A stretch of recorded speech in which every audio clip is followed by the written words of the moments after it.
All right, the route of the Exodus. Go ahead, Dr. Baker.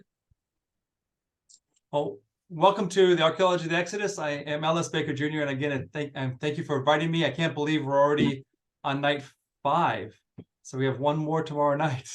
But this is an exciting one. And we're dealing with the route of the Exodus. It's entitled Reed, Wind, Wave, or Wheel. And that has to deal with the different locations that are proposed for the route. And so we're going to cover all those tonight, and we'll tell you why people think they are the route, and I'll tell you why people don't think they are the route, and then at the end I'll tell you which one I think is the route. We always start with a little quote. I like to start with this one. Archaeology is nothing if not deliciously interpretive, resting as it does on unavoidably flimsy evidence and the insights of anthropology. So if you ever hear an archaeologist say, this is the way, and I know 100% sure, maybe you question a little bit. Even with Pithom and Ramses' location, I know a lot of people say it's 100% sure. I say 99. I mean, it's pretty close to being a sure thing. But I never want to say 100% because if we knew it all, we would stop digging. There'd be no more archaeology. In fact, when I was digging at Gezer in Israel in 2013, the very first day we came back to the dig house and to get debriefed on the day's results. And Dr. Steve Ortiz, who was the head of the archaeology program at Southwestern Baptist Theological Seminary, now at Lipscomb, and I work with them now in Egypt. So that was very fortuitous, God's work to get me into that, and so I can now end up being in Egypt working. But Dr. Ortiz addressed us, and he said, okay, remember last year that really important publication we published? And everybody's like, yes, yes. It's like, okay, that we just proved it wrong today. we just discovered something on the first day that proves that our theory is wrong from last year. And that's why you dig. Archaeology is a discovery science, and so you're always discovering something. If we knew it already, there'd be no point in it. So we try to show you what we know, but just understand that there's always things that come up that might adjust things. So I always say, currently, this is my position. But more evidence might come that might adjust that a bit. Fortunately, we have the Bible that helps us a lot in some of these. This is a biblical topic. The Exodus is not accounted for outside of the Bible. I mean, there are evidences of it all throughout, but the account of the Exodus is only found in the Bible, so we have to take that as a starting point. If you ever want to join a dig, by the way, you want to go on an archaeological dig to Jordan, we often go to Jordan. It's a very safe country. It's a wonderful country to dig in, good people. You can join us. There's also digs in Sicily if you like a New Testament site. I'm working in Egypt, but I'm not yet allowed to bring anybody with me. But at some point in the future, maybe I will. But right now, it's just mostly Jordan, and it's a great place. This year, at the end of the dig, we went to Egypt for a week. Next year, we'll be going to Israel for a week. And then the following year, we'll be going to Turkey for the 7 churches for a week. So we always try to rotate around and see different things. And so if you want to come, just email the Horn Museum at Siegfried Horn. It's not the horn like antlers or something. It's at Siegfried Horn. He's the father of Adventist archaeology. His collection is here at Andrews University. I point in that direction because that's the direction it is. It doesn't matter to you. Anyway, Horn Museum at andrews.edu. All right. Our topic for today, what is the route of the Exodus? We'll start with a little review. You notice already we've done this every single night. The Exodus is in the New Kingdom, so we're focusing on the end of the time their sojourn in Egypt. There's 3 positions. You're familiar with that already. Again, mine is the middle position, but the other 2 are also very responsible. If you're in one of those 2 camps, it's fine. Most everybody agrees that the 2 red dots, this one here and this one here, either this or this, but it's the same city, just different time periods, was this location of the cities they built, supply cities, and they lived probably somewhere in that blue circle. That's going to be important tonight because that's our starting point, that blue circle. We'll come back to that. I believe it was Amenhotep as a pharaoh, but all these routes, it doesn't matter who's the pharaoh. For all these routes, it'd be the same because it's all New Kingdom. And then last night we did the plagues, and we saw that God sent 10 plagues on purpose to redeem both the Hebrews and the Egyptians. And that's a beautiful picture of who God is. And tonight we start off our exploration of this by looking at the Amduat. To do that, we go to the Valley of the Kings, and we're going to start in the Valley of the Kings. We did KV5 the other night. We did the KV62, Tutankhamun's tomb. Now we're going to be traveling all the way up to this up here to KV34. KV34 is the tomb of the 3rd Tutmosis. He was the first of the 3 candidates for Pharaoh of the Exodus. In his tomb, the burial chamber looks just like that. It's actually the stars painted on the ceiling. Most of the figures in the wall are stick type figures. They're not outlined very well. That was the decoration early on. Then they became more beautiful. By the time we got to Ramses, Seti and Ramses, there's a beautiful paintings in their tombs. But this is a very rudimentary one. But he has the hours of the Amduat all the way around his tomb. I'll explain what that means here in a second. His tomb, this is looking back down the valley. In order to get to his tomb, you have to come up to the end of this route, then climb up some modern stairs. His tomb is up in kind of a crevice up above to kind of keep it hidden. He was one of the first tombs dug in the Valley of the Kings, was his tomb. So this is one of the oldest tombs. You can see right up here, the shaft coming in. So where you're standing, where I'm standing, looking back out, just turn around and you'll be heading down these stairs. And at the bottom of the stairs, there's a pit. You kind of see this pit area right here, this pit that you'd actually drop into. The idea originally was maybe it was a booby trap of some kind, but probably it was just to catch the rainwater so that it wouldn't flood the tomb. The opposite wall where the door is was actually sealed off, so the water itself couldn't get into the tomb. That was kind of keep it safe, and it did a pretty good job until the robbers came and broke it, and then stuff got in, but not too bad. You then enter this upper antechamber, and then go down some stairs and to the burial chamber. And this, of course, is almost always 4 side rooms where they kept treasures and different things. But his tomb is in it. It's in this burial chamber right here, which you can see here and down here and also here from different angles, that these hours of the Amduat are mentioned. And the reason why I mention this is because something special happened in his version of the Amduat.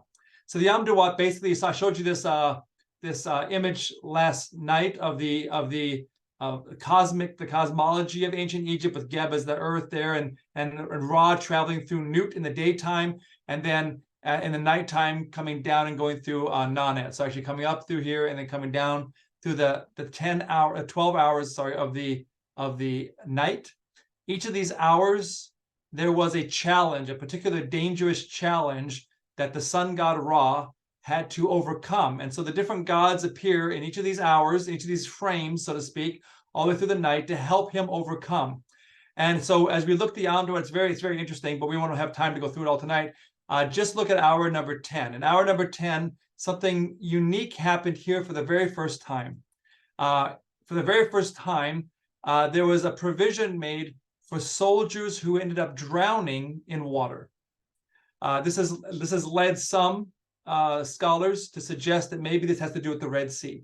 Now, of course, it can't do anything with the Red Sea because Tutankhamun would have had to have done this before he died. So there's no way he could have known he was going to die in the Red Sea. But it was very fortuitous, though, because, of course, soldiers did die in the Red Sea, I think, under his son, just a few years, maybe 5-6 years after, maybe 7 years after he died himself. So I think it was very good for the soldiers. That's why they were willing to go into the Red Sea in the first place. Remember, I told you last night, maybe a few nights ago, that you had to have your body. Your body had to be preserved. If your body wasn't preserved, then it's one of those 5 things, you cease to exist for eternity. And so it's hard to get soldiers on ships. But remember, Thutmose, the third Thutmose, he campaigned 17 years. Once he got the throne from his stepmother, Hatshepsut, he was a sole ruler. He campaigned into the Levant area of Palestine 17 years. And some of that, he has to march his army along the coast. And along the coast are these different forts. They call them migdals. And along these different forts, they would resupply their military all the way along. But what if he wanted to go and attack the Levant further up and didn't want them to know that he was coming? Well, that'd be go through by ships, but you can't get your soldiers on the ships. And so what they did here, they added this part in on this hour of the night.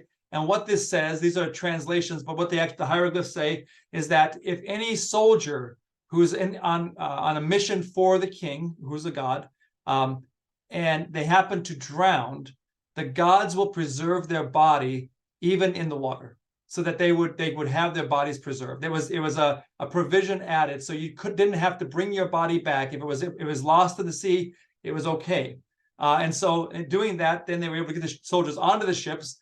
Ships sailed up north, and he was very successful in campaigning for many years.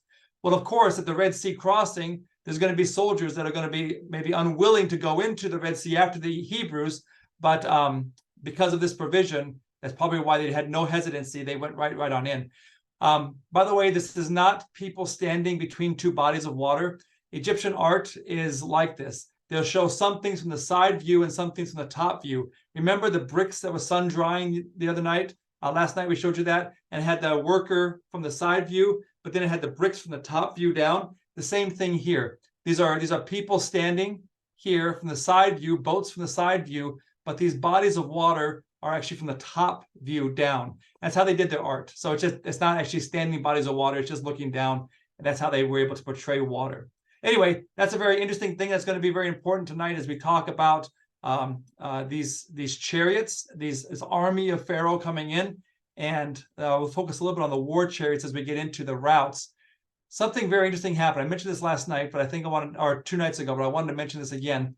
Amenhotep, early in his reign, you can see the iconography. This actually is, I think I told you this in the Luxor Museum. It shows him shooting arrows through a copper target. That's a piece of solid copper. He was showing how strong he was. Look at his chariot wheel. You can see how many spokes there are in his chariot wheel. This is an actual chariot from that time, an actual Egyptian chariot from that time. You can see how the axles on the back end of it that allowed it to turn very quickly, but also only has four spokes on it. And that was very interesting. Early on, you see over here the list of the kings as Amenhotep.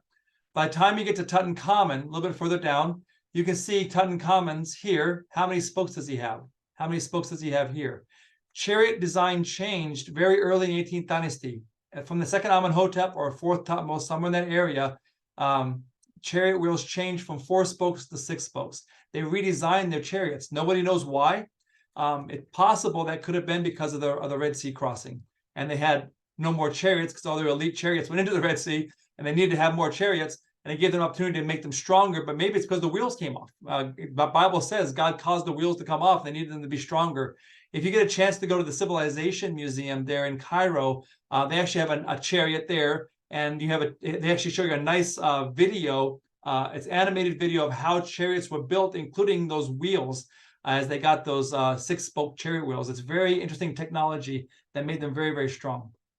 Well, this leads, of course, to how far an army could travel. This is going to be important because as we talk about the route of the Exodus, we have to take into account how far they could travel in a day. So let's just fortunately, Thutmose was very good in keeping track of his army, and the records are wonderful. And so we actually know a lot of details about how far the army could travel depending on different circumstances. Horses in the New Kingdom Egypt early on could travel for about 8 hours. So they could travel almost 10 kilometers per hour. It's about 5 miles an hour, and they could travel for about 8 hours. So that they could go almost 40 miles a day if they had provisions. Horses could just go fast. You wouldn't have to be very slow. It's a lot. 40 miles is pretty fast. But oxen, if you're pulling provisions, oxen can only travel for about 5 hours a day, and they only go 2 miles an hour, which means you can only go about 10 miles in a day if you have your provisions, which means if you have this long army and they have all the provisions, all the food for the animals, everything, you can only go as fast as your provisions, which means that even though horses can go 40 miles, what's the use of that if the food can only go 10? So they only could go 10 miles in a day, which made it very slow. Men, by the way, could go about 12 miles marching, and this is army men. So we're not talking about old women, old men, small children. We're not talking about that. We're talking about soldier age going, and they go about 12 miles a day. So you can kind of get an idea that a big group of people walking with flocks and herds are going to I probably should have advanced this, going to probably only go about 10 miles a day. So if you're talking about how much provisions you need, something else you got to think about, how much you're going to travel. So in 1 day's travel for about 2,500 men, this is about an army size, you'd need this many kilos for 1 day. So that means you need 31 animals for 1 day's travel. But of course, those animals also have to eat. So as you go 2 days travel, you need 65 animals for 2 days worth of food. By the time you get to 10 days worth of food, you need 500 animals. So obviously you can't travel very far, which is why they had those resupplying forts. They built the 2 supply cities, Pithom and Ramses, to supply the military for their start off. But then they also had forts all along the way to help resupply every day, every other day, so that they wouldn't have to have that many animals. They could travel a little bit faster and get to the provisions and then continue on a little bit quicker. And that's why they had all those migdals dotted all the way along the route, the way of Horus, they called it. The Bible says the way of the land of the Philistines. But of course, the Israelites had livestock and a great multitude, flocks and herds. That means they only went about 10 miles a day. So as we're looking at the route of the Exodus, we have to realize the Hebrews probably only went about 10 miles each day. That really severely limits how far they can go and how fast they can go. So let's look at the biblical event. Moses and Aaron, from the very beginning and periodically throughout the plagues, asked Pharaoh for a 3 days journey. A 3 days journey to go into the wilderness so they may sacrifice to God. So in other words, they would have traveled for 3 days before there would have been any suspicion that they were not coming back. About 3 days. Also, another time element is in the provisions heading up for the Passover and the Feast of Unleavened Bread. The Feast of Unleavened Bread was supposed to last for 7 days. There's no explanation in the text why 7 days. But we know that they left in Exodus 12, 37, 38, they left with unleavened cakes because they didn't have time to let the bread rise because they were on the move. So they had to go. And so they had unleavened bread for the first day. And of course, it started at Passover, the first day of unleavened bread, and it went 7 days. So it's quite likely these 7 days is how long it took to get to the Red Sea. We'll test that theory by the end of the night.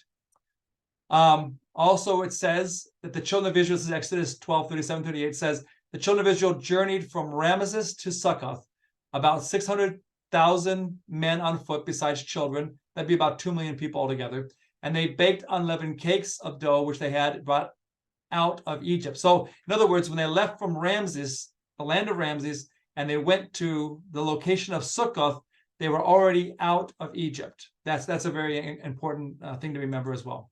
So if we're following it along, and we're following the land of Ramses, and we're following this this little move, we're going to see they went from here, the land of Ramses, out of Egypt, which means past that frontier fortress at Pithom that they've been building. They left, of course, they had the permission of Pharaoh to go, so the army let them go. They went out and they got to Succoth. Succoth is located right here at Talamascuta, where there was an Asiatic cemetery. And by the way, we can be pretty sure that's the right location for Succoth, because the Bible tells us in Exodus 13, 19, and 20 that, number one, God did not lead them by way of the land of the Philistines, although that was near, for God said, lest perhaps the people change their mind when they see war and return to Egypt. So God led the people around by the way of the wilderness of the Red Sea. We're talking about what those ways are in a second. And took the bones of Joseph with him, so they journeyed from Succoth. So they took the bones of Joseph after they were at Succoth. That's where they got Joseph's bones, and from Succoth they left. So an Asiatic cemetery makes a lot of sense also for that location. But what about these ways? Where is the wilderness of the Red Sea? Do we know that? Well, we actually do know that. There's actually 2 ways out of Egypt and 3 ways into what we call Palestine or the southern Levant area. Here's Pithom and Ramses here. The 2 routes, of course, are from Ramses up to the coast and along the way of Horus, or the way of the land of the Philistines, hitting all these migdals all the way along to resupply, or coming through from Pithom and leaving and going straight out through the Wadi Tumlat out to the end, and then traveling all the way up and over, hitting the southern part of what we would call Israel or Cisjordan here. Or they could travel south by the way of the wilderness of the Red Sea and then travel across to the other Gulf of Aqaba and then up onto what we call Transjordan, or the country of Jordan today. So those are the 3 ways to get in, the 2 ways out. They also could keep traveling south because there were mines here in Sinai that they would mine different minerals, different metals here in Sinai. It was an important mining area. So there's a couple different ways they could go when they went out. But the way of the wilderness of the Red Sea is this down here. The way of the wilderness of Shur is this, because this is the wilderness of Shur and the land of Philistine. So we know the names of the ways. So it's pretty clear where they were heading to, where God wanted them to go. So where is the Red Sea? This is the big question. The traditional site is the Gulf of Suez. There's an accepted modern site, that's the Bitter Lakes. You'll see that a lot in maps. Then there's 3 alternative modern suggestions. One is the Gulf of Aqaba, one is the Mediterranean Sea, and one is the northern lakes. And we'll go through each one of these so you understand what the why they're suggested and why there's a problem. There's a problem with each of them. So let me show you what those are. So let's start with the Gulf of Suez, the traditional site of the crossing. This would be the northern tip of the Gulf of Suez, right there. It's closer to Egypt. So that's one advantage. It says the Gulf. It says the Red Sea, but there's 2 gulfs. So which one? The Gulf of Suez is the first traditional way. It makes a lot of sense because it's really close. There are mountains right here. You can't see them in this map, but they would hinder the way down. And so somewhere there in the north, crossing over. I think the actual arrow should be somewhere here, closer to here than down here. But you get the idea. It should be somewhere in the north there. The idea is that they would follow out to the Wadi Tumilat, and then here turn, come down on the west side of the lakes, and then cross over the northern tip here, the Gulf of Suez, and then down to a location of Mount Sinai, somewhere there. So turning before they get to the Bitter Lakes. The problem with this is that the term Red Sea is actually in Hebrew, it's Yam Suf. Yam, we're reading from right to left, Yam Suf. Yam means sea, sea of, and it doesn't, Suf does not mean red. And so that's a problem because Yam Suf does not mean Red Sea. And so is it possible that this isn't the right place because it's not called Red Sea? So we're going to put a question mark there. We'll come back to each of these question marks and see if we can answer some of the problems as we go through based on what the Bible says and based on Egyptian archaeology. The next theory is the Bitter Lakes. So since the Gulf of Suez is called Red Sea, but the Yam Suf doesn't actually mean Red Sea, maybe the Bitter Lakes is the location. The reason why this is suggested is because Yam Suf does mean reeds, sea of reeds, or reed sea, and so maybe that's what it means when it says the wilderness of the reed sea. Maybe there's no reeds in these bodies of water, the Mediterranean or the 2 gulfs, because it's salt water, and reeds don't grow in salt water. So maybe it's these Bitter Lakes here that are somewhat brackish. They're not quite fresh and they're not quite salty, but there are reeds there along the shores. So maybe that's what it was referring to, and that's that's an accepted modern theory. You find a lot of Bible maps. You find that a lot of scholarly work. That's the accepted theory of where they crossed, somewhere at the Bitter Lakes. So the idea would be they came out to the end of the Wadi Tumlat, turned south, and then crossed through the Bitter Lakes. Rather than crossing through here, maybe they crossed through here. After all, in the ancient world, these were all connected. Not at the time of the Exodus they weren't, but they were all connected at some point. So maybe this is where they crossed through and still end up at the same place in Mount Sinai.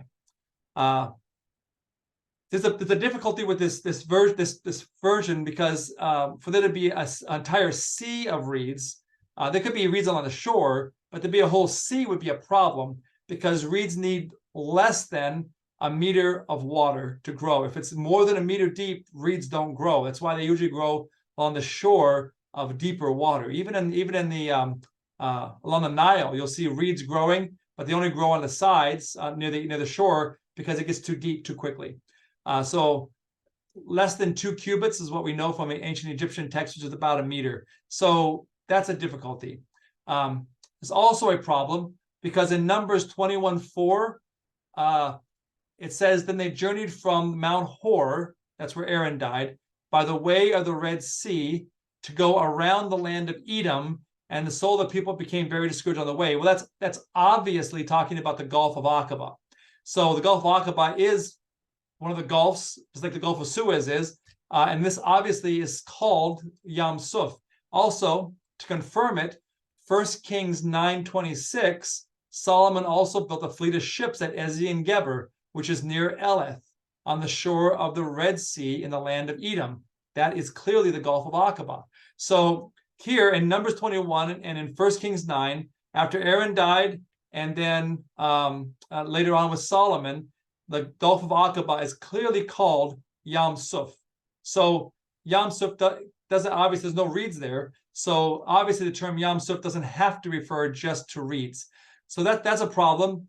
Yam Suf this is definitely called the Yam Suf sometime later. So it could be here, but why would this be called a Yam Suf? It kind of destroys the reason for the reeds.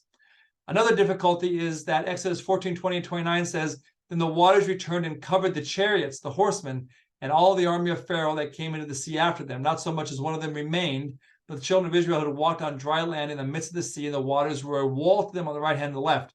Well, reeds need less than a meter deep of water to grow. So the entire body of water is supposed to be sea of reeds. There's not enough, it's not deep enough to drown anyone. But those bitter lakes are deeper than that. So that's one of the theories that's kind of pushback is given, but it's not a very good pushback. Anyway, there was a question with the bitter lakes. It's not quite clear. It's much more clear that the Gulf of Aqaba is called Red Sea at some point. And so the Gulf of Aqaba has been suggested as an alternative modern theory. Ron White, I think, was the first one, or at least the first one to popularize it. I don't know if he was the first one to come up with it, but the first one to popularize it. And that says that the Gulf of Aqaba on that side, the opposite side, the east side of the Sinai Peninsula, maybe could be the Red Sea. And because of those same two texts that I just read a minute ago, clearly Yam Suf clearly in those two texts is the Gulf of Aqaba, but is it at the Exodus? That's the question. Ron White and his crew, he's now since passed away, but there's been a number of people who still support his ideas. By the way, Ron White was a nurse, anesthetist. He was not an archaeologist, but he had a passion for the Bible, and he went over, did a lot of research, brought a lot of people around him, and people are still continuing on his work. These are some of the supports that he said he and his people suggest could be the reason why Gulf of Aqaba could be the Red Sea crossing. He suggests that Sukkoth is actually not at Tel HaMaskuta, where I put it a minute ago, but it could be located somewhere over in the Sinai Peninsula. That's one thing he suggests. He also suggests that Etham is in the Sinai Peninsula. It's not a city, but it's the peninsula itself. He also suggests that they could have traveled. The Israelites could have traveled across Mount Sinai. the Sinai Peninsula in about a week. It would have taken them about a week to get all the way across if they traveled both day and night without resting. And then if they get to Nuweiba on the side over here, which is where they say it kind of turned and went south, maybe it happened over here at Nuweiba. He says that Nuweiba, there's actually a Phoenician-style column that was put there by Solomon to commemorate the crossing. He says that there's a Migdal there that the Bible mentions, and he says that there may be an ancient structure dedicated to Baal just on the other side. Chariot wheels littering the sea, and that there even is a land bridge, a very shallow part right here at Nuweiba going across that they could easily have crossed because it's not very deep. And that Mount Sinai then is actually in Saudi Arabia, not the Sinai Peninsula. So those are the alternative route and some of the theories that have been presented, and that would make them coming over through the Wadi Tumilat, but on this time on the east side of the Bitter Lakes, crossing all the way across, following this way of the wilderness of the Red Sea, the same with mentioned in the Bible, and all in 1 week, and come all the way over, come south, cross over here, and then Mount Sinai would be someplace over here.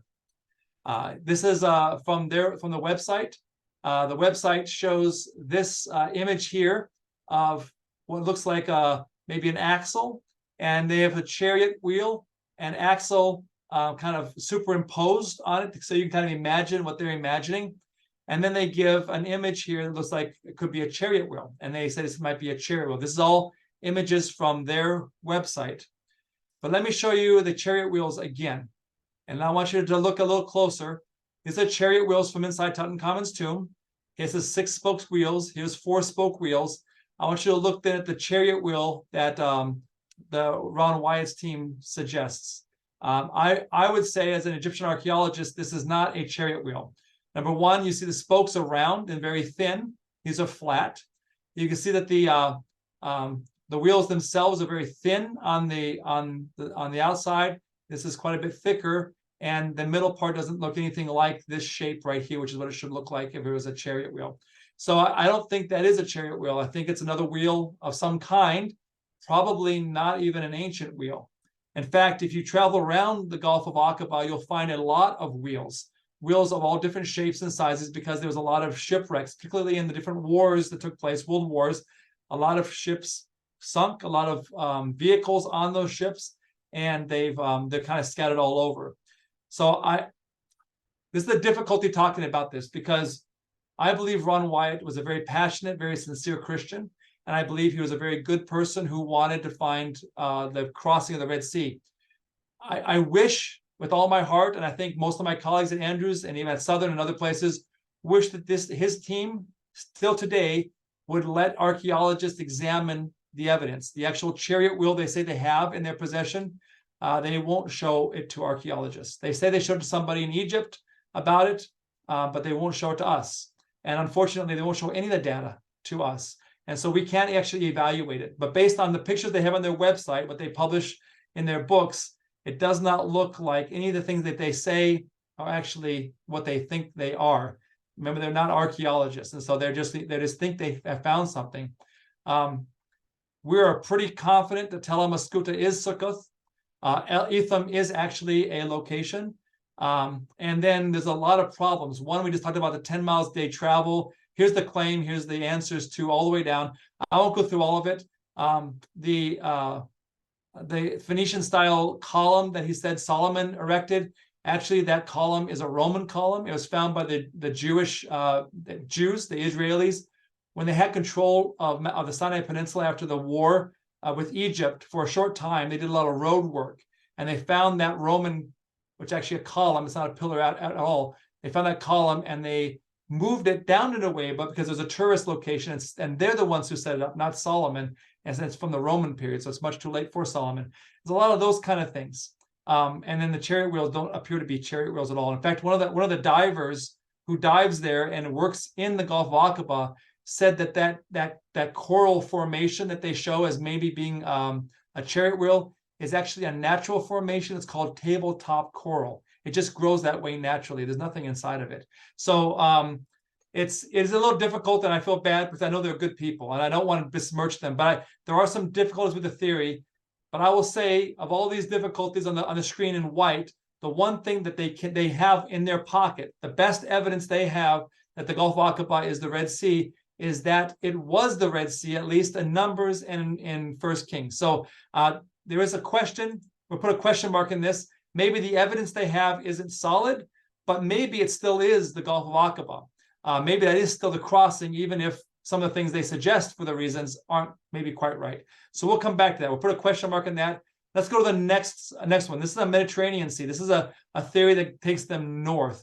Most biblical archaeologists who don't believe in the Bitter Lakes theory believe either the Mediterranean theory or the Northern Lake theory. The Mediterranean theory has them leaving in the north up through the Mediterranean. It has them actually leaving from the city of Ramses. We know already, we've kind of proven already in night 2 that they left from the land of Ramses, not the city of Ramses, but that doesn't matter. They could have still traveled up to the city of Ramses and then kept traveling from there. That's not a big deal. Or they could have traveled out and come back, or they could have traveled out and come up altogether, not been to the city at all. That's a small point.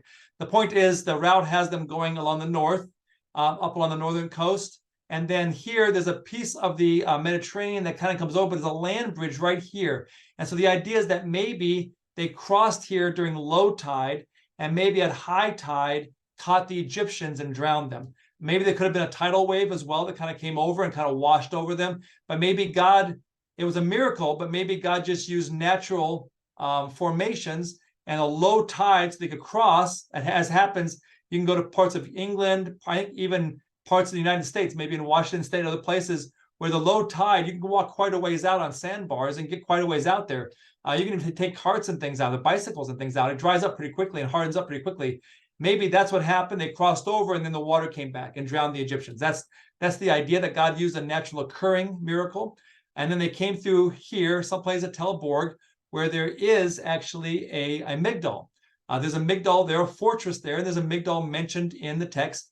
Speak to the children of Israel that they camp and turn and camp before Pi-hahiroth, between the Migdal and the sea.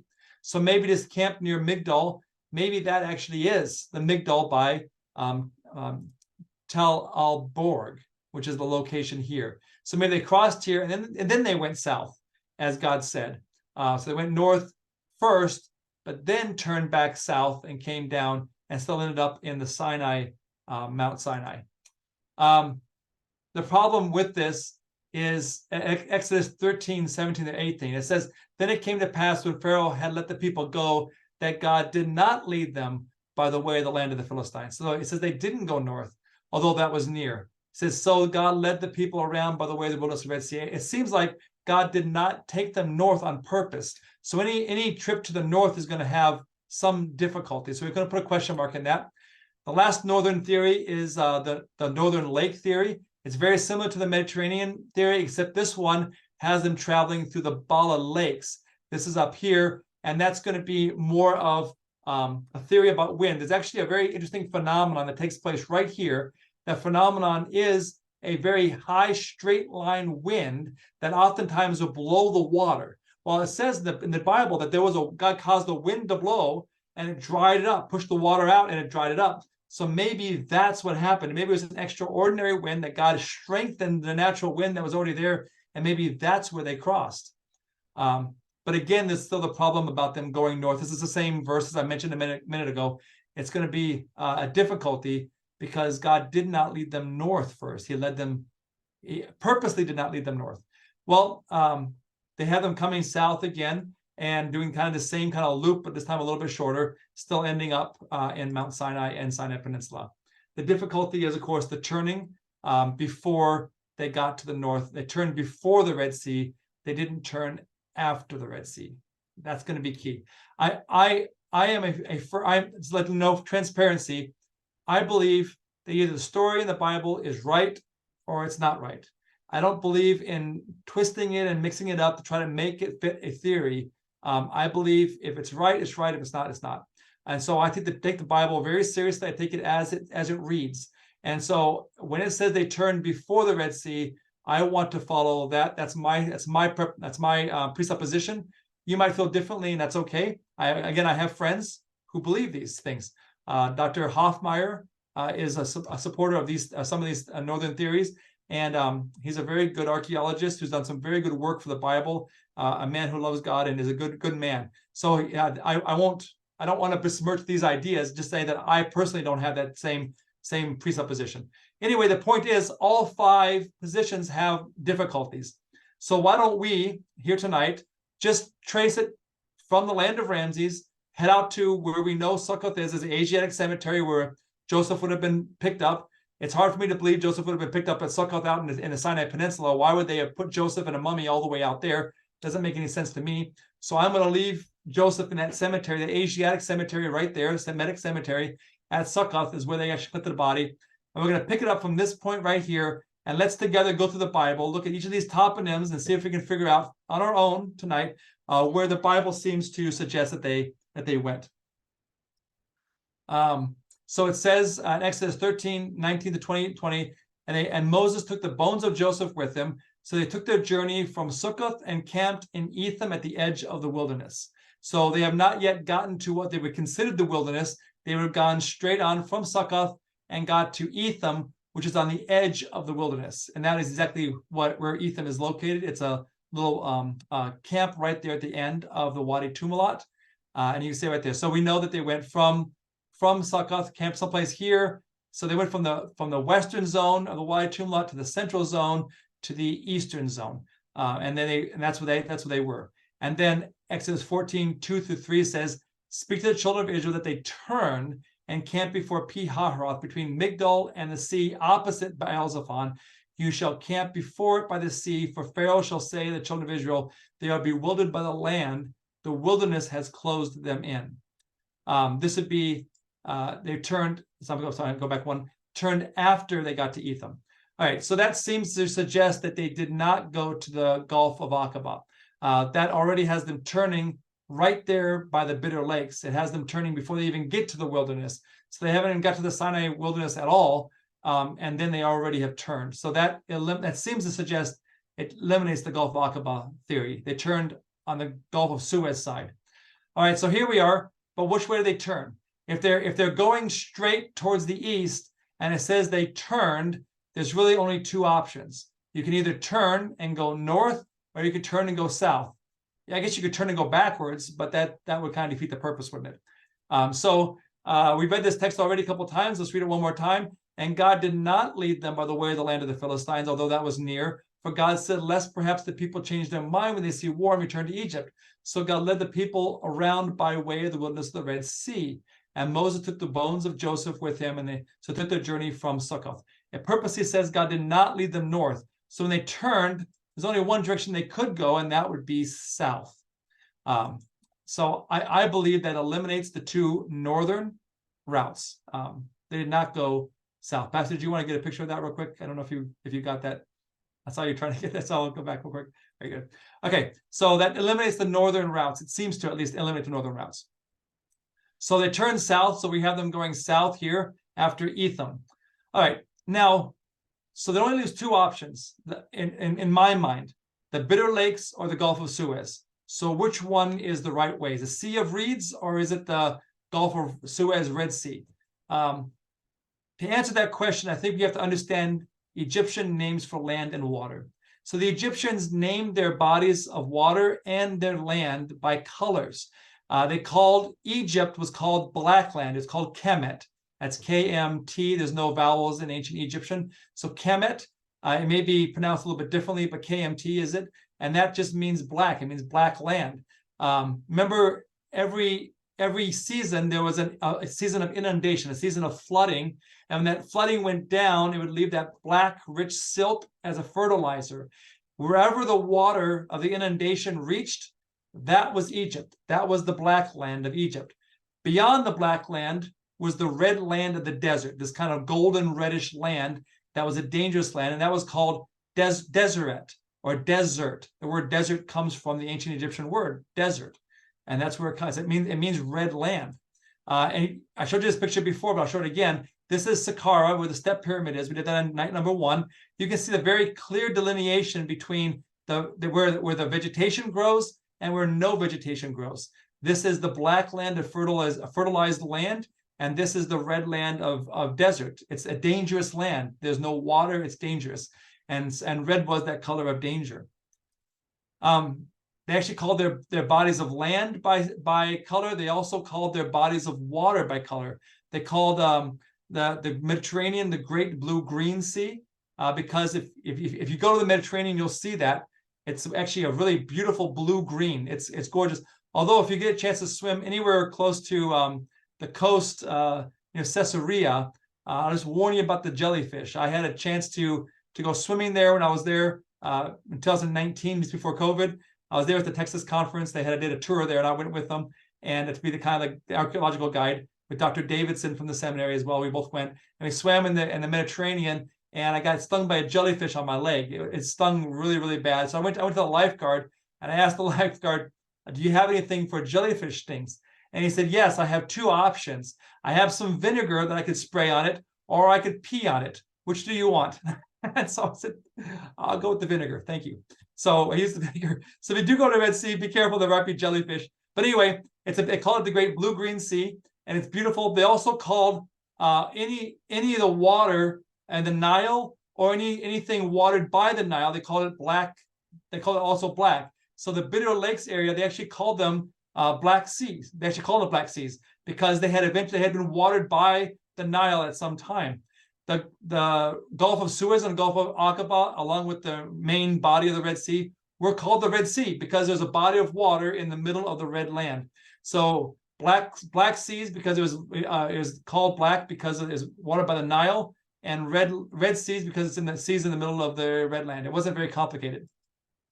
We know that the rivers used to move in the ancient world. My professor at University College London, David Jeffries, was a landscape archaeologist. He actually did a lot of core sampling for the Nile. This is the Memphis area. Here's Saqqara. Here's the Giza pyramids up here. You see Dashur with the pyramids down here. Here's Lisht down here a little further down. And all what you're seeing are these different colored lines are the different routes the Nile took through the years. When the Giza pyramids were first built, the Nile was right next to the Giza plateau. but over the years, it slowly moved towards the east. As anybody who knows anything about rivers knows that they move. If there's not a hill or something keeping it, if it's a marshland of some kind, it would just move over the years. It moves over, and so it does. Originally, the Nile was on the west side of Memphis. Now it's on the east side of Memphis. And as the Nile went around it, it destroyed a lot of archaeology and different things as it went through. But now it's on the eastern side. Here's from the North Delta area. You get a chance to see what it looks like. You can see that as the Nile came along, or as it went this way, I don't know which way it's flowing here, you can see how through the years, it slowly moved towards this direction. So you see right here, they've added on different strips of land. Where over here, you can see that it's gotten closer and closer to this road. So much so they built a new road, just in case. So you see how they used to have a lot of land there, but now it's gone right up to the road because the Nile has slowly moved away from this road that direction. It's happened there. It happens also in the south near Thebes. In fact, each pylon at Karnak is added closer to the west because over the years, the water, instead of going eastward as it did here in the north, it went towards the west over the years. So as the silt dried up this river that came from branch of the river from the Nile, slowly kind of silted it up. The water that was a mix of salt water and fresh water here in these seas got kind of trapped, and that's where the Black Seas, we call them the Bitter Lakes today. And the Suez Canal, by the way, travels right through the middle of those bodies of water. So since the Bitter Lakes were called the Black Seas, they're not called Red Seas. I'm going to suggest that the Red Sea is actually the Gulf of Suez, and that it didn't mean the Sea of Reeds. In fact, I'm going to suggest that the Red Sea itself is probably called the Sea of Reeds, because it's still called Reed Sea because these are finger-like reeds coming out of the Red Sea. The main Red Sea that's down here, it has two fingers or two reeds that come out, and you can see across to the other side, so you know it's very narrow. This is now the theory that's suggesting maybe this is what it was referring to, not referring to a plant that was growing, but referring to a finger branch that was like a reed from the top down, just as their art always was from the top down. So that's the suggestion for why that may be the actual Red Sea, may actually be those gulfs. And by the way, we know that the Gulf of Aqaba was called a Red Sea, Yam Suf, later on. So why can't the Gulf of Suez also be called a Red Sea, Yam Suf, earlier on? It obviously could. So let's just go through the Gulf of Suez understanding and what would it look like. They're actually, whether you're in Exodus or whether you're tracing the route through Numbers 33, there are 5 locations. The land of Ramses. They went next to Sukkoth, where they got Joseph's bones, Joseph's body, a mummified body. And then they went to Etham on the edge of the wilderness. They turned and went and camped before at Pi-Hahiroth, and then they went through the Red Sea. So that's the route, the different locations. Let's go to them and look and compare. In Exodus 14:2, after leaving Etham they turned and camped before Pi-Hahiroth. Numbers 33:7 says they turned back to Pi-Hahiroth, meaning they were going forward, and then they came back around behind, well, I would say those bodies of water, those Bitter Lakes, the Black Seas there. Then, so let's look back at the map and see what that would look like. The term Pi-Hahiroth, Pi, by the way, just means mouth or domain. It means, and Hahiroth, the Ha is the word the, Ha-Hiroth, the cutting or the mouth.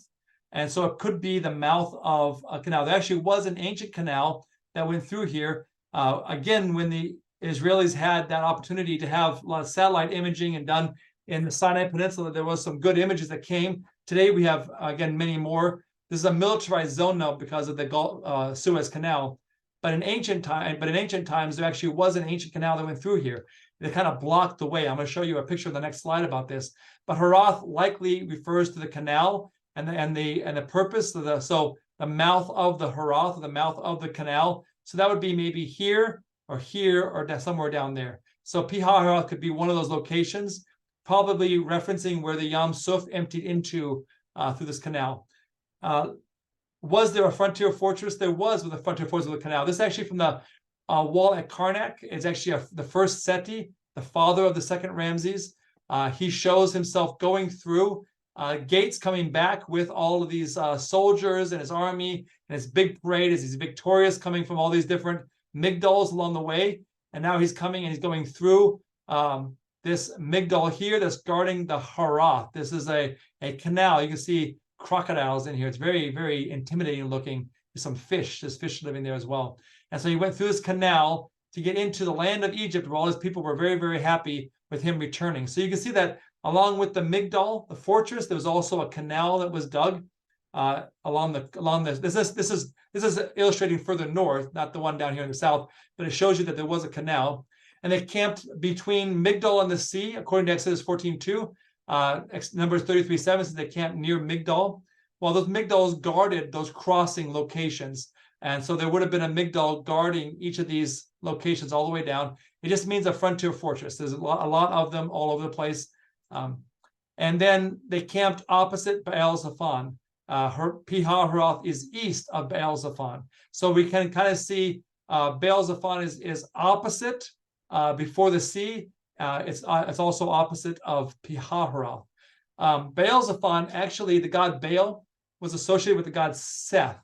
Remember I told you about Seth being the hippopotamus, that the god of chaos that Horus killed, the hippopotamus pool story. That was on the second night. They worship Seth, the god of chaos, because they associated him with Baal. Baal was a fertility god. He was a weather god. He sent the rain. That's why during the Elijah story, there was no God. Elijah said no rain for 3.5 years to show that Baal had no power. Just the same way God showed with the plagues in Egypt that the gods in Egypt didn't have any power. The whole purpose of no rain at the time of Elijah was to show that Baal had no power as a fertility god of rain, god of storms. Well, anyway, Baal was worshipped in the district of Memphis.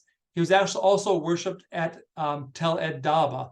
In fact, this seal right here, this is a cylinder seal. You just roll it over the clay, and it looks like that's the image you get there. It's actually all in here. So it's kind of roll it across. In fact, the story of Judah. Remember the story of Judah? It's that really salacious story in the book of Genesis, where he goes and he goes to a prostitute after his wife dies, and it turns out to be his daughter-in-law who's pretending, Tamar, that story. And he gave a pledge, and his seal, he probably had a cylinder seal like this. Maybe not with Egyptian symbols on it, but it's something like that. That would be his name. This is an identity. So that this is the seal, this identity of Baal Zephon was found there at Tel Ed-Daba, which is Avaris, which is the city of Ramses that they were building. So Baal Zephon was worshipped there in that area, but his temples were almost always on the coast, usually on a mountain, usually on the coast, because he was a storm god. And so it's possible, although we're not allowed to dig there, in the mountain range that is right here to the south.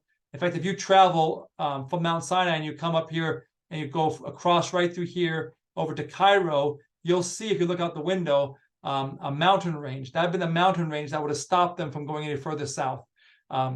Anyway, Baal Zephon likely has a temple somewhere there in the mountains. It just hasn't been explored, so we don't know. We put a question mark because we don't really know. And we can't explore any of this right now because it's a military zone for the Gulf of Suez. But this is a theory that this could actually be the route. So let's go through and watch them travel down. So does this fit a 7-day journey? Remember, it says in Exodus 14:9, so the Egyptians pursued them, all the horses and chariots of Pharaoh, his horsemen and his army, and they overtook them camping by the sea beside Pi-hahiroth before Baal Zephon. Remember, Moses had asked for them to go a 3 days journey. God actually told Moses at the burning bush in Exodus 3:18 to tell Pharaoh that he wants a 3 days journey. So 3 days before they went the 4th day, they would have known they weren't coming back. So let's look and see what that would have been. This every gray bar you see here is about 10 miles. Remember, they can travel about 10 miles a day, which is about 70 miles in a week. So the first night, from here to here, 10 miles, 10 miles. Each of these is 10 all the way down until they camped before the sea on the seventh night. But if they had gone 3 days, so let's just track it in our minds. Let's say they go from here, 1, 2, 3. As soon as they turn south on that 3rd day, the 4th day, they keep going.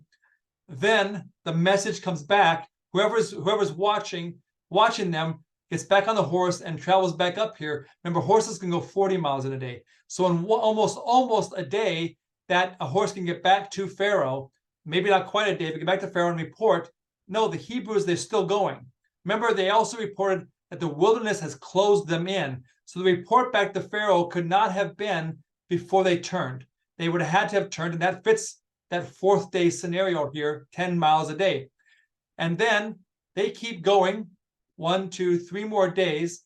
Horses can go 40 miles. They'd have gotten back down here in one day, the next day. So by the 7th day, the army of Pharaoh has caught up with them. No provisions, just horses and chariots going as fast as they can.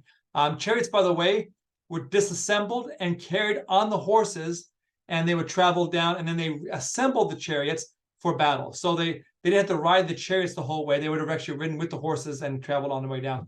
And so they could have overtaken the Hebrews. They could have overtaken them on a 7th day. They could have overtaken them. So that doesn't fit very well with the 7. I'm sorry, the 7 days of unleavened bread. Further, there's a mountain range blocking the south. If you take any account of what Ellen White describes, she describes it in this way. She describes it as a mountain blocked their way forward. They couldn't go any further south forward. They couldn't go into the sea because the sea was blocking the way of escape, and the Egyptian army was behind them. So she describes kind of like a pincher, they're kind of stuck within. They can't go this way, can't go that way, and the army is right behind them. They're trapped. She doesn't mention the canal, but that would also make sense if that canal was there. So here's a couple million people stuck on the shore of the Red Sea, which, by the way, is plenty of space. If you see it with your own eyes, you'll see how much space there is. But there's no space to escape because this mountain range is very, very long. And it's no way they could get up and over it. Of course, some of the young men could have escaped, but the families and the animals certainly could not have gotten up over there. So they were stuck. So Moses, it says in Exodus 15:22, brought Israel from the Red Sea. Then they went out into the wilderness of Shur, and they went 3 days into the wilderness and found no water. Numbers 33:8 says they departed from before Haharoth and passed through the midst of the sea into the wilderness, to be the wilderness of Shur, and went 3 days' journey into the wilderness of Etham. Etham, remember, was on the edge of the wilderness. So Shur and Etham is the same wilderness, and they camped at Marah. And so we look here, we know where Etham is. This is the wilderness of Etham, but over here it's also called the wilderness of Shur. Shur, by the way, means a wall, and this would be that fortress wall that we know of here. The Egyptians called it that. And so they would travel through the sea. This is the green dot. The Egyptians would have gone into the sea, of course, been trapped by the sea. If we continue on, and this is where the problem of every other theory has a problem. Both northern theories, the Bitter Lakes theory, and the Gulf of Aqaba theory all struggle right here. They all fail right here because the itinerary in Numbers 33 continues on. It says after they got to the Red Sea, they went into the wilderness of Shur Etham. We just read that a minute ago. They went to Marah. There was a bitter lake there at Marah. And then they went to Elam. After Elam, they returned to the Red Sea, still traveling south to the Red Sea. Well, they have to, in other words, once you cross, you go out into the wilderness and you come back. The only route that allows you to do that is the Gulf of Suez because it's a northwest to southeastern kind of angle. So as you cross over and you go out and you come down, you're going to hit the Red Sea again. And it's the only route that allows you to do that. The Bitter Lakes don't allow you to do it. Once you pass them, you don't go back to the Bitter Lakes. Once you go through the northern lakes or the Mediterranean, you can't go back to it again. Once you go through the Gulf of Aqaba and you go into here, you're not traveling back to the sea again. There's just not a route that takes you back to it because that's an opposite direction. The only route that allows you to do that is the Gulf of Suez. So I really think the route of the Exodus was through the Gulf of Suez. Dr. Davidson and other archaeologists here at Andrews University also agree. Dr. Hassel at Southern also agrees. We're pretty much all unified on this topic. This is probably the point that I get mostly from here. The angel of God went before the camp of Israel, moved and went behind them, and the pillar of cloud went before them and stood before them, behind them. So they came between the camp of the Egyptians and the camp of Israel. Thus it was a cloud of darkness to one, and it gave light by night to the other, so that one did not come near the other all night. So that night where the Egyptian army came, the cloud that had led Israel down to that spot that they panicked in, the spot in their life where they thought there was no escape. And humanly speaking, they weren't wrong. They can't cross the mountain. They can't go through the sea. And the Egyptian army is behind them. They are trapped. And through human eyes, there is no escape. But they forgot that God led them to that point. As the times in our lives that we're going to come to that point in life, we're going to think we're trapped. That the decisions we've made, we look around, we're like, there is no way forward. Humanly, there's no way forward. A lot of people take their life in that certain circumstance, very sadly. Other people turn to drinking or some kind of substance abuse. A lot of people go into depression. But I want to encourage you tonight that the same God that led you into that place that appears to be a trap in life is the same God that is going to lead you out of it. And at that night, when the Egyptian army was there and they're panicking, God went between them and the problem, kept the problem from them and kept them safe. Then the next morning, took them through the Red Sea. It says in Exodus 40, after they built the sanctuary, wherever the cloud was taken up from above the tabernacle, the children of Israel would go onward in all their journeys. But if the cloud was not taken up, they did not journey to the day it was taken up. So we don't have a physical cloud that we're following, but we still have a God. The same God that led them in that cloud is the same God leading you and me. And that same God is leading us. And as long as he leads us, we should go confidently forward, never forward unless he's leading us forward.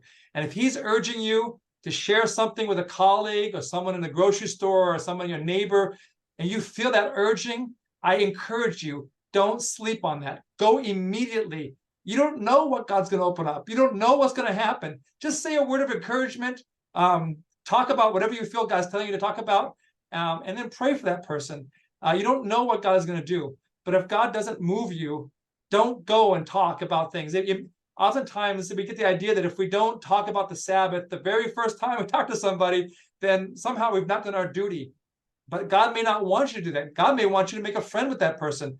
Become friends first. They know you're not crazy. They understand that you're a normal person, that's a responsible scientist, as in my case, a responsible human being, somebody who's logical and wants to follow God, wants to follow the truth, not made up stories, but actual truth with actual evidence. And I hope this week you've seen that this Exodus story, it's not a fairy tale. It's very, very possible. It's in fact, it may be even probable in some cases that it actually happened exactly the way the Bible says.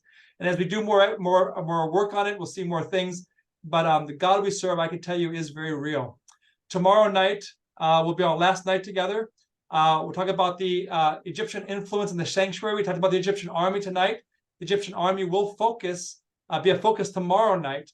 But that same God who led them to Sinai, which I believe was in the Sinai Peninsula at Mount Sinai, although not Jebel Musa where they take you, but down in Ras Safa, where Siegfried Horn and some other Adventist archaeologists took him. If you want me to tell you more about that, I will tell you more about that. But that same God who led them to the foot of Mount Sinai, instructed them how to build a sacred space so he could live among them. That same God wants us to have him live among us today. And eventually he's going to lead us out of this world, out of this bondage to sin, to the eternal promised home. And we're going to see the heavenly sanctuary. That's going to be a beautiful thing. Tomorrow night, we'll talk a little bit more about that and explore what Egyptian archaeology can help us in understanding the construction of the sanctuary and how that matters with brand new eyes as we see it through the eyes of the ancient Hebrews. Pastor, I think you wanted me to share one map. Yeah. Before we get into the questions, I wanted to show something because I know I gave a map to everyone who is going on our trip. And this map shows a version. I think it shows the Bitter Lakes version of crossing the Red Sea. And I gave it to Dr. Baker so he can comment on it. Go ahead. Yeah, so it does a very good job of locating Ramses and Pithom in the very same right places. It has Baal Zephon up here for some reason. I'm not sure why they've done that, because the seal was actually found in the city, what they have labeled as Ramses. They have it spelled the way the NIV spells it rather than the New King James. The New King James actually has a better spelling of this, matching the Hebrew better, but that doesn't matter too much. It's okay, as long as you understand the land of Ramses is back over here someplace. Here's Pithom, here's Succoth, so they get that, the map is right. And it has them going south here. It shows you an alternate route north to the northern lakes. Here's the Migdal. Here's another location for Baal Zephon. Possibly this is the the Mediterranean Sea theory, so that you can see why the map has it. It has a couple different theories. It doesn't have the Gulf of Aqaba theory, but it has the Bitter Lakes theory, it has the Northern Lakes theory, and it has the Mediterranean theory. But ignore this part here. They would have come here, and what I'm suggesting to you is that they would have been on the western side and came down right here where this little notch is, somewhere here, and crossed there, and then traveled south. And that would be the Gulf of Suez theory. So they have you going through the Sea of Reeds theory. That's what they have them doing here, which I think is not possible because it has them traveling too early. There's not a 7-day journey. And also the Bitter Lakes are called Black Seas, not Red Seas. So I think there's a problem with that. But there are some evidence archaeologists who think that, so it's okay if you think that, it's fine. That's what the map has. So I just wanted you to be aware of that. Also, they have them coming down here. This is probably correct. This is probably where Rephidim is. Dofa, this is probably all the right places. And then Mount Sinai, I believe, is Mount Sinai, the right Sinai. I didn't think it was until I was there in 2008. I was there with a tour from Andrews with Dr. Yonker and Dr. Fortin, the dean of the seminary, Dr. Gain, and some others. And we actually walked from the tourist location of Mount Sinai, Jebel Musa, down to the, still on the same mountain range, but then back a little bit to the north along Ras Safa, where there's a cleft in the rock, and you look down over the Sinai Peninsula, and you can see the St. Catherine's Monastery down there, but that whole plain there. And once we saw that, all of us were like, okay, this, maybe Dr. Horn was right. Maybe this really is Mount Sinai. And now I am pretty convinced that it is. I still have a little bit of a doubt, always a little bit of doubt in my mind, just because I'm an archaeologist, I have to do that. But I believe that it really is the site. And they would have then traveled up north, probably very likely somewhere along this route here, and got the Kadesh Barnea, probably located there.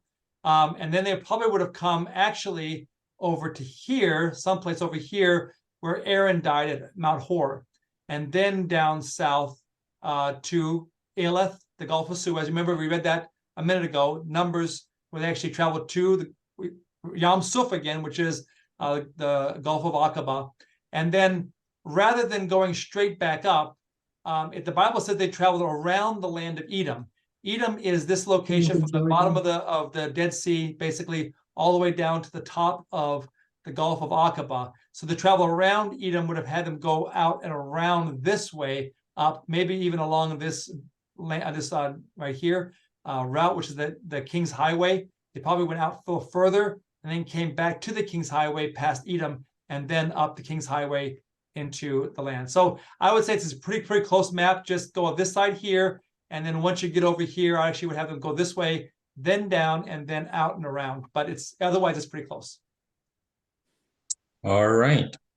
Well, thank you very much. Does anybody have any questions? I know when we went through this, because we usually meet every night, study one chapter at a time. I know the question of why is it called Red Sea?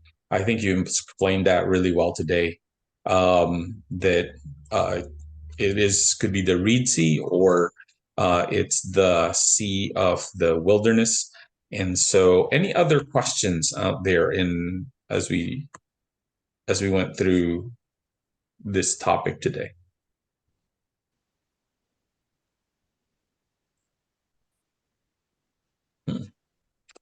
All right. Well, I guess there's no more questions, which is good. Now, the thing I was wondering about was obviously you said nobody has seen this. No, because this is a military zone, right? And I'm talking about where they crossed. So there is a mountain range here. You were saying, Yes. And is it to the left and right? No. So if you go to visit Mount Sinai and you travel on the bus, it'll take you on this route right here. Right. And right here, this road that goes from here all goes into Cairo. Right. And so as you go along this road, as soon as you pass the Suez Canal, you come out, you look south, be your left of the bus, look south, and you'll see the Gulf of Suez. You're passing it. You'll see this massive mountain range going all the way over this direction. It's actually quite a long mountain range, and it's very clear once you see it. My wife saw it for the first time this actually this summer, a little over a month ago. We went there. It was her first time seeing it. She first time in Egypt. And when she saw it, then she realized what I was talking about. And by the way, Dr. Davidson talks a lot about this as well. There's no way you could cross that. It's too big, too long. Right. Right. Yeah. Okay. Well, at this point, if there's no other questions, tomorrow we're going to talk about the sanctuary and the Egyptian influence on it. And so we hope to see all of you back tomorrow. And again, thank you, Dr. Baker, for that really interesting presentation tonight. Let's bow our heads, shall we? Sorry.